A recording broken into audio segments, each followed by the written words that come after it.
never slow up. No, I don't take shit. I got no love for the fakeness. If you wanna play tough and wanna hate this, I'll always show up. Patrick Kluivert mengawali debutnya sebagai pelatih timnas Indonesia dengan catatan sangat buruk. Kevin Dix dan kolega harus kalah dengan skor 1-5 di Sydney Football Stadium. Kekalahan ini jelas membuat langkah pasukan Garuda merebut tiket ke Piala Dunia 2026 semakin terancam. Timnas Indonesia terancam makin melorot ke dasar klasemen mengakhiri matchday ke-7 ronde ketiga kualifikasi Piala Dunia 2026. Pasukan Garuda sebenarnya mengawali laga dengan baik di 15 menit pertama. Namun, timnas Indonesia gagal mempertahankan momentum. Pada babak pertama, Australia berhasil memberondong gawang Maarten Paes 3 kali. Memasuki babak kedua, pesta Australia belum berhenti dengan mencetak 2 gol tambahan. 1 gol dari Ole Romeni tidak cukup menolong nasib timnas Indonesia di Sydney.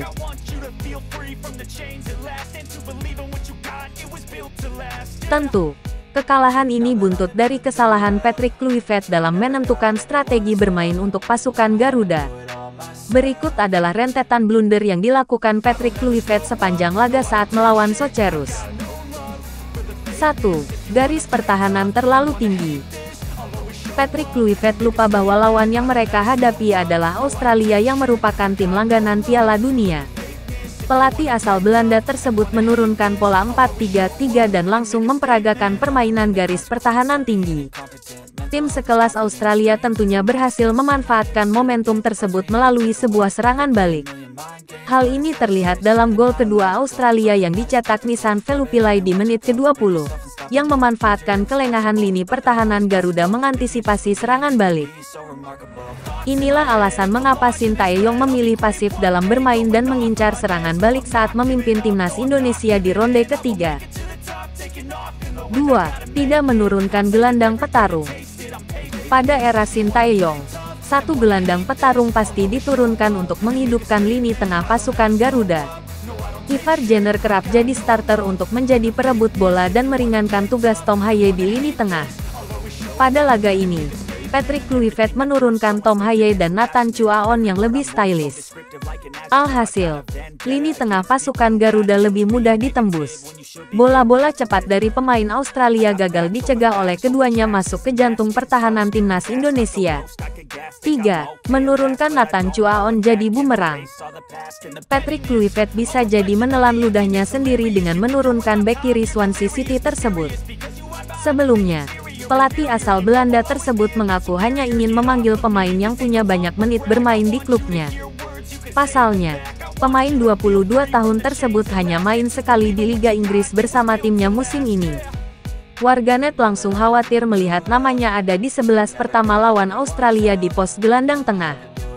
Pada pertemuan pertama di Jakarta, pemain Swansea City tersebut berulang kali melakukan kesalahan yang membuat Australia hampir mencetak gol. Kekhawatiran tersebut langsung terbukti saat Nathan Chuaon berperan atas gol penalti yang dibuat oleh Australia. Nathan melakukan tarikan dalam situasi servis yang membuat wasit tanpa ampun memberi hadiah penalti untuk lawan. Martin Boyle tanpa ampun langsung membuka keunggulan dan gol tersebut jadi awal dari bencana timnas Indonesia. 4. Jarak antar pemain terlalu jauh. Terlihat pada laga kemarin, Patrick Kluivert gagal membuat para pemain timnas Indonesia bermain lebih kompak. Pertahanan pasukan Garuda terlihat sangat renggang dan mudah dieksploitasi lawan. Beberapa kali terlihat bahwa jarak antar lini pasukan Garuda sangat jauh. Hal ini jadi makanan empuk bagi Australia yang sudah langganan di Piala Dunia. Kini, Patrick Kluivert punya tugas berat untuk menyelamatkan nasibnya kala timnas Indonesia melakoni laga kandang menghadapi Bahrain pada tanggal 25 Maret tahun 2025. Nah, gimana Football Moments? Apa kira-kira yang harus dibenahi tim Garuda untuk laga selanjutnya? Tulis pendapatmu di kolom komentar. Dan mari kita selalu dukung timnas Indonesia, karena saat ini mereka sangat membutuhkan dukungan kita. Ayo Garuda, kita bisa!